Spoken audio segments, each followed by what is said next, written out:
a tiny strip of land on the edge of Europe, a population smaller than most modern cities, no massive army, no vast resources.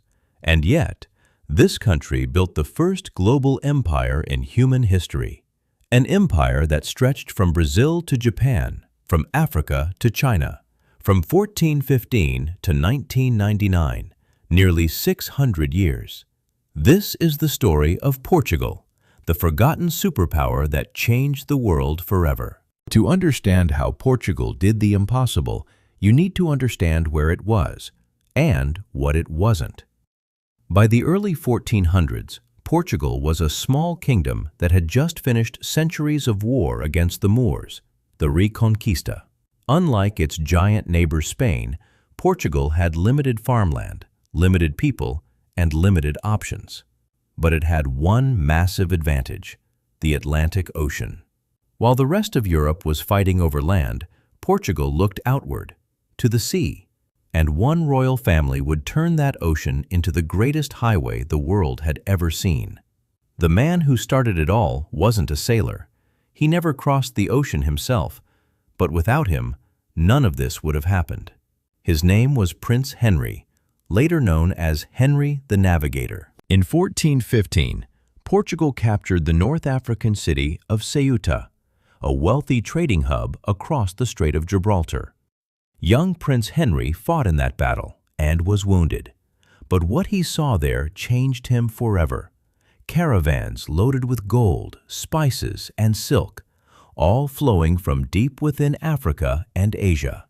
Henry became obsessed with one question: could Portugal bypass the Muslim-controlled land routes and reach the source of these riches?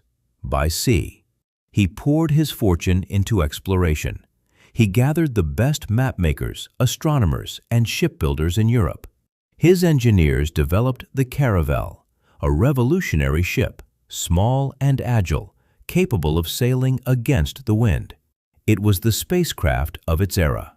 Year after year, Portuguese ships pushed further south along the African coast. Madeira in 1419, the Azores in 1427. Cape Bojador, a point Europeans believed was the edge of the world, was finally passed in 1434. Henry died in 1460, having never seen his dream fulfilled. But the machine he built kept running. In 1488, Bartolomeu Dias did what no European had ever done. He sailed around the southern tip of Africa. He called it the Cape of Storms. The Portuguese king, sensing the fortune that lay beyond, renamed it the Cape of Good Hope.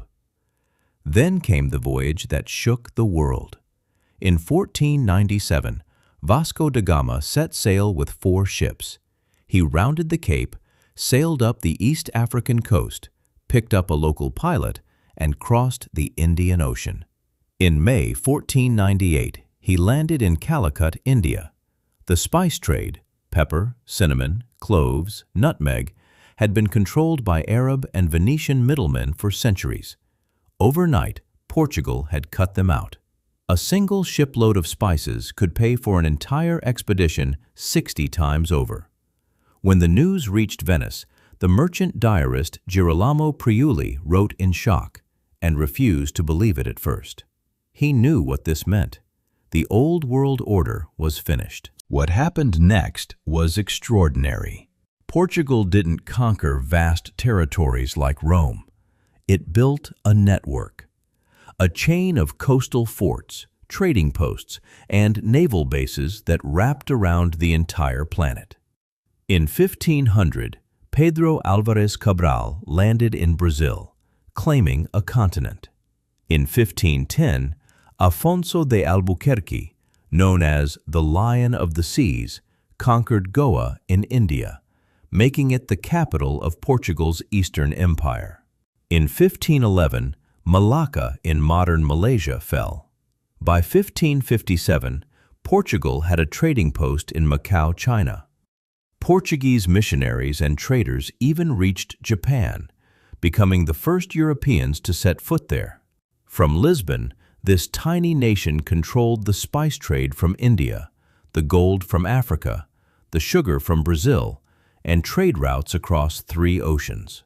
At its peak in 1820, the Portuguese Empire covered 5.5 million square kilometers, and it lasted, in some form, until 1999, when Macau was handed back to China. That makes it the longest-lived colonial empire in history, nearly 600 years. But empires built on trade routes are fragile.